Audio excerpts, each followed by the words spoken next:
नमस्कार मित्रों, soldiers academy की यूट्यूब चैनल पर आप सभी का स्वागत है। दोस्तों, मैं सुनील कुमार आपके सामने मैथ का क्लास लेके उपस्थित हो गया हूं। दोस्तों, पिछले क्लासों में हम लोगों ने नंबर सिस्टम के पार्ट में इकाई का अंक निकालना पढ़ा था। आज हम लोग नंबर सिस्टम के अगले पार्ट में शेषफल प्रमेय पढ़ेंगे, जिसको अंग्रेजी में रिमाइंडर थ्योरम के नाम से जाना जाता है। ये परीक्षा की दृष्टि से बहुत ही इम्पोर्टेंट है। शेषफल प्रमेय के अंतर्गत जो भी प्रश्न आते हैं उन प्रश्नों को हल करने का एक बहुत ही आसान धांसू ट्रिक मैं आपके सामने लेकर आया हूं। हम लोग उसी के माध्यम से बहुत ही जल्द से जल्द प्रश्नों को हल कर देंगे।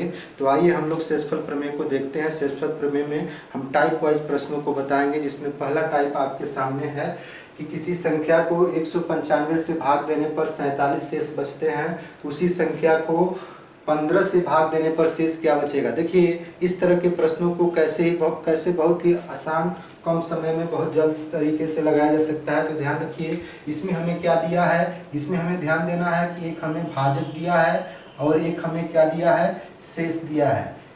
तो ध्यान रखना है कि भाजक पहला क्या दिया है, 195 दिया है और पहला शेष आपका कितना दिया है, तो 47 दिया है। दूसरा भाजक आपका कितना दिया है, तो 15 दिया है और दूसरा शेषफल आपको निकालना है। यहाँ पर दूसरा शेषफल निकालना है, प्रश्न यही कहता है। देखिए, इस तरह के प्रश्नों को हल करने का एक बहुत ही आसान तरीका आपके सामने मैं बता रहा हूँ। कभी भी इस तरह का प्रश्न आपके सामने आता है तो आप कैसे हल करोगे। तो पहले आप डिक्लेयर कर लो कि जो प्रश्न हमें दिया गया है, क्या इस प्रश्न का हल संभव है कि नहीं है। इसके लिए आप क्या करोगे, यह पता करने के लिए आप दोनों भाजकों में से किसी एक भाजक से दूसरे भाजक को विभाजित कर दोगे। जैसे देखो, आप 15 से 195 में भाग दोगे तो यह आपका विभाजित हो जाएगा। यदि आपका 15 से 195 विभाजित नहीं होता तो आपके इस प्रश्न का हल संभव नहीं होता। तो ध्यान रखिए, जब 15 से 195 विभाजित हो जाएगा तब आप शेषफल कैसे निकालोगे। तो शेषफल निकालने के लिए आपको करना क्या है कि यहाँ पर शेषफल निकालने के लिए इस दूसरे भाजक से पहले शेषफल में आप क्या करोगे, भाग कर दोगे। तो जैसे ही दूसरे भाजक से पहले शेषफल में भाग करोगे तो 15 तिया 45 होता है, 3 बार भाग जाएगी और शेष आपका कितना बचेगा, 2। यही आपका क्या हो जाएगा, आंसर हो जाएगा। तो कभी भी इस तरह का प्रश्न आता है तो आप कैसे इसको हल करोगे, तो देख लो। एक बार मैं दोबारा फिर से बता रहा हूँ। फिर से बताने का मतलब यहाँ पर यह है कि देखिए, एक हमें संख्या नहीं पता है, 195 से भाग देने पर शेषफल हमारा कितना प्राप्त हो रहा है, 47 प्राप्त होता है। और कह रहा है कि यदि हम 15 से भाग दें तो शेषफल क्या प्राप्त होगा। तो ध्यान दो, इससे हमें कोई मतलब नहीं है, इससे बस मतलब यही रखना है, देख लेना है कि जो लास्ट में किससे भाग देने की बात कर रहा है। तो लास्ट में 15 से भाग देने की बात कर रहा है, तो आप क्या करोगे, इस 15 से पहले भाजक में भाग करके देख लो। जब पहले भाजक में भाग करके देखोगे तो 195 15 से क्या होगा, कट जाएगा। उस दशा में आपके इस प्रश्न का हल संभव होगा। तो प्रश्न का हल निकालने के लिए आप करोगे क्या, तो प्रश्न का हल निकालने के लिए आपको करना क्या है, जो पहला शेषफल है उसी में दूसरे भाजक से क्या कर देना है, भाग कर देना। मतलब यहाँ पर आप समझ सकते हो कि शेषफल निकालने के लिए आप क्या करोगे, शेष निकालने के लिए आप क्या करोगे, पहले शेष में दूसरे भाजक से क्या करना है, भाग करना है। तो पहला शेष क्या है, 47 है और दूसरा भाजक कितना है, 15 है। 15 से भाग करोगे तो यहाँ पर शेष आपका कितना बचेगा, तो 15 तिया 45 होता है, शेष आपका कितना हो जाएगा, 2 हो जाएगा। यही आपका आंसर होगा। तो ध्यान देने वाली बात है कि जब भी प्रश्न ऐसा आता है तो आपको क्या करना है, आपको ये तय कर लेना है कि आपका जो प्रश्न है क्या उस प्रश्न का हल संभव है कि नहीं है। ये कैसे तय करोगे, तो आप पहले भाजक में दूसरे भाजक से भाग करोगे या दूसरे भाजक में पहले भाजक से, माने दोनों में से कोई एक दूसरे को विभाजित करेगा तभी प्रश्न का हल संभव है। यदि विभाजित नहीं करता है तो प्रश्न का हल संभव नहीं है। जैसे मेरे कहने का मतलब यह है कि अगर यहाँ 15 के स्थान पर 16 हो जाए, उस दशा में 195 16 से नहीं कटेगा तो ये प्रश्न जो है, इस प्रश्न का हल क्या हो जाएगा, असंभव हो जाएगा। लेकिन यहाँ पर हमारे प्रश्न में क्या दिया है, 15 दिया है, तो 15 से 195 कट जाएगा, इसलिए इस तरह के प्रश्नों का हल संभव है। तो शेषफल निकालने के लिए आप क्या करोगे, पहले शेषफल में दूसरे भाजक से भाग कर दो, जो शेष प्राप्त होगा वही आपका क्या होगा, आंसर होगा। तो आप इसका स्क्रीनशॉट लीजिए, इस पर और प्रश्न मैं आपको कराऊं। चलिए देखिए, एक और प्रश्न देख लेते हैं पहले टाइप पर। वो प्रश्न आपका क्या होगा, जैसे देखो आपसे प्रश्न क्या पूछ सकता है, प्रश्न ये पूछ दे कि यदि किसी संख्या में 119 से भाग देने पर शेष 23 बचता है, तो उसी संख्या को 17 से भाग देने पर क्या शेष बचेगा।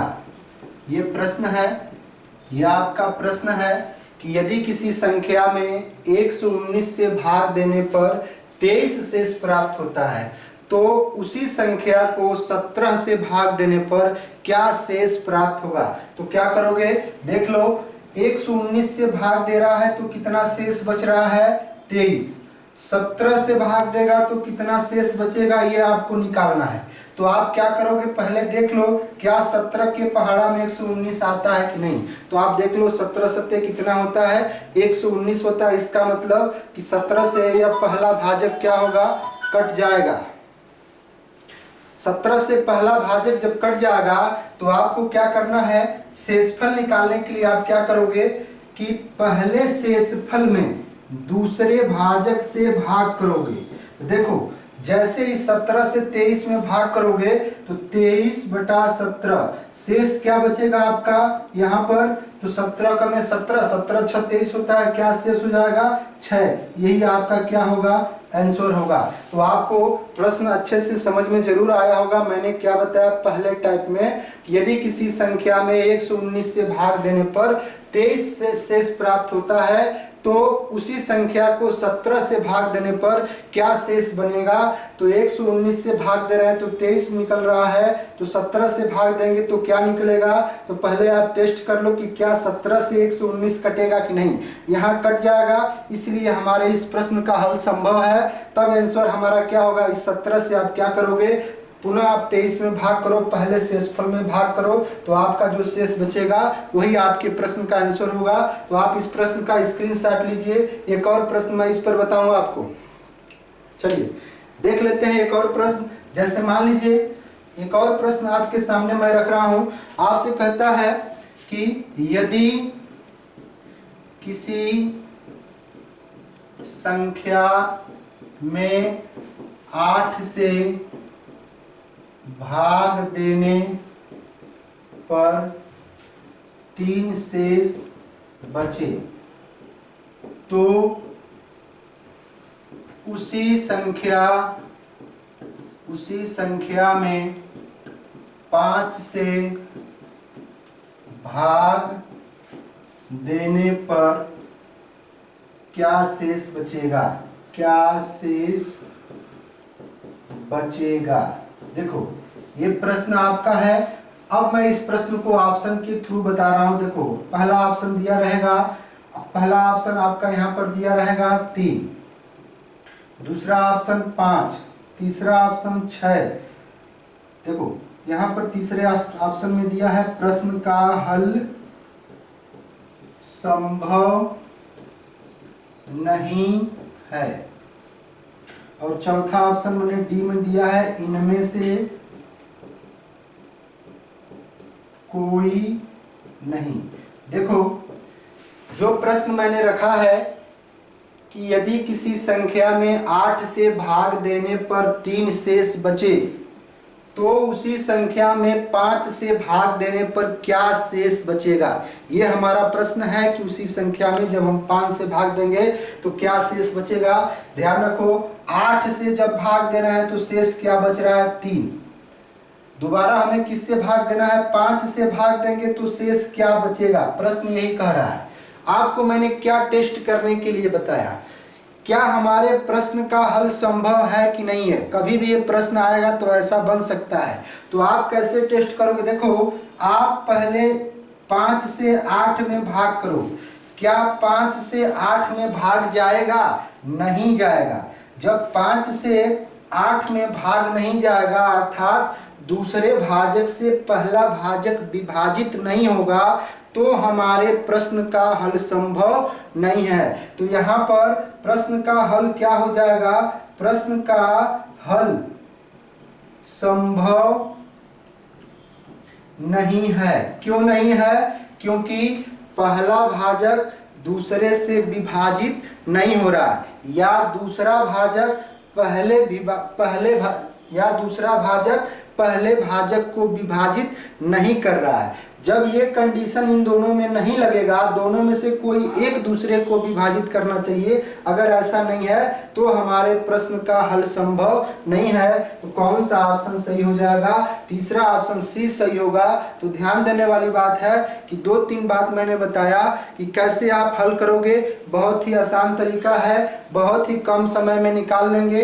पहले हमें टेस्ट कर लेना है कि क्या पहला भाजक दूसरे भाजक को विभाजित कर रहा है या दूसरा भाजक पहले भाजक को विभाजित कर रहा है। अगर करता है तो हमारे प्रश्न का हल संभव है, नहीं करता है तो प्रश्न का हल संभव नहीं है।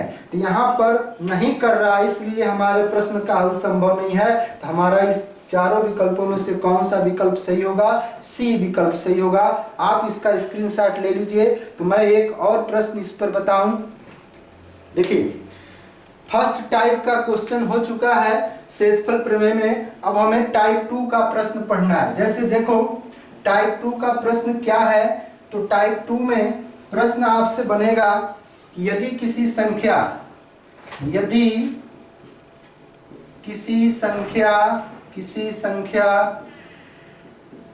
n को 4 से भाग देने पर 3 शेष बचे तो 2n को 4 से भाग देने पर शेष क्या बचेगा। ये हमारा प्रश्न है कि यदि किसी संख्या n को 4 से भाग देने पर 3 शेष बचे तो 2n को 4 से भाग देने पर क्या शेष बचेगा। प्रश्न यही है। तो ध्यान दो, जब हम n में 4 से जब n में भाग कर रहे हैं, जब 4 से n में भाग कर रहे हैं तो हमारा शेष क्या बच रहा है? हमारा यहाँ पर शेष बच रहा है आपका 3। अब आपसे कह रहा है कि 2n में जब 4 से भाग करोगे तो यहाँ पर शेष क्या बचेगा।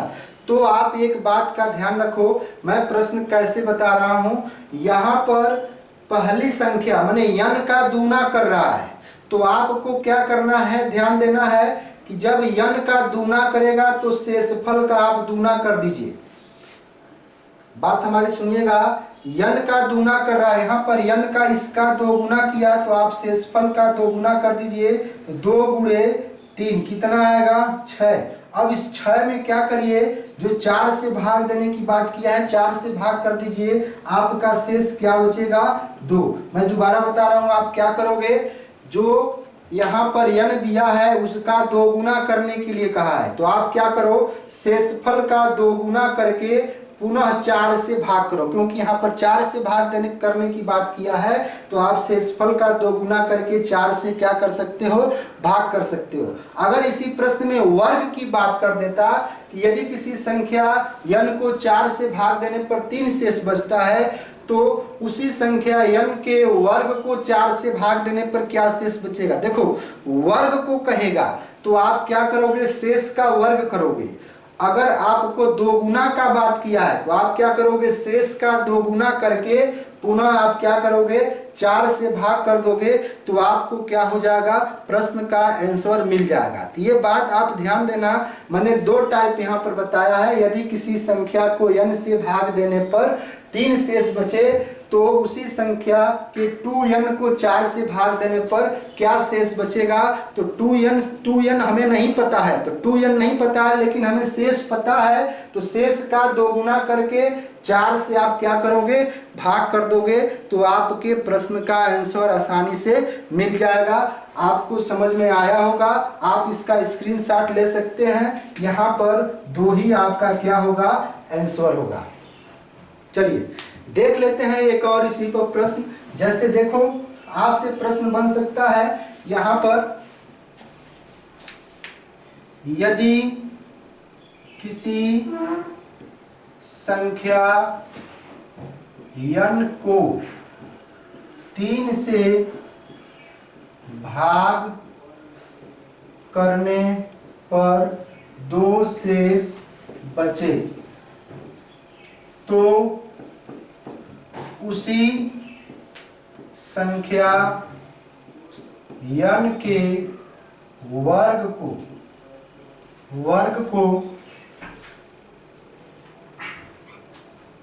3 से भाग करने पर शेष क्या बचेगा। प्रश्न आपके सामने मैंने लिखा है कि यदि किसी संख्या n को 3 से भाग करने पर 2 शेष बचे तो उसी संख्या n के वर्ग को 3 से भाग करने पर क्या शेष बचेगा। इसके पहले वाले प्रश्न में क्या दिया था, उसी संख्या के 2 गुने को माने 2n को 4 से भाग देने पर क्या शेष बचेगा। और इस वाले प्रश्न में क्या दिया, वर्ग को। तो ध्यान रखना है यहाँ पर वर्ग कहा है तो आप पहले शेषफल का क्या करोगे, वर्ग करोगे। जब यहाँ पर 2 गुना कहेगा तो आप क्या करोगे, पहले शेषफल का 2 गुना करोगे। तो यहाँ पर देखो पहला शेषफल क्या है, 2 है, यहाँ पर वर्ग का है तो आप इसका वर्ग कर दो तो कितना हो जाएगा, 4। और किससे भाग देने की बात कर रहा है, 3 से। आप 3 से भाग दे दो, आपका शेष क्या बचेगा, 1। आपको अच्छे से समझ में जरूर आया होगा। मेरी बात दोबारा सुन लीजिए। यहाँ पर यदि 2 गुना कहता है तो पहले शेष का 2 गुना करके आप दूसरे भाजक से भाग करोगे। यहाँ पर यदि वर्ग करने की बात करता है तो पहले शेषफल का वर्ग करके 3 से क्या करोगे, भाग कर दोगे। आपका शेष जो बचेगा वही आपके प्रश्न का क्या होगा, आंसर होगा। तो देखो आज मैंने जो टॉपिक बताया शेषफल प्रमेय का, इस शेषफल प्रमेय में 2 प्रश्न हमने लिए, 2 टाइप के प्रश्न लिए। उन दोनों टाइपों के प्रश्नों को कैसे कम से कम समय में निकाला जा सकता है उसका एक बेहतर कॉन्सेप्ट आपके सामने मैंने बताया। तो आई होप, मुझे आशा और उम्मीद है कि आपको मेरे द्वारा जो प्रश्न बताए गए कैसे लगाए जाएंगे ये बहुत ही अच्छे तरीके से आपको समझ में आए होंगे। तो आप वीडियो को अच्छे तरीके से देखिएगा। अगर चैनल पर नए हैं तो सब्सक्राइब कर लीजिए। अगर मेरा लेक्चर आपको अच्छा लगता है तो लाइक करिए, शेयर करिए, अधिक से अधिक संख्या में जोड़िए। मिलते हैं हम लोग अगले लेक्चर में, तब तक के लिए धन्यवाद।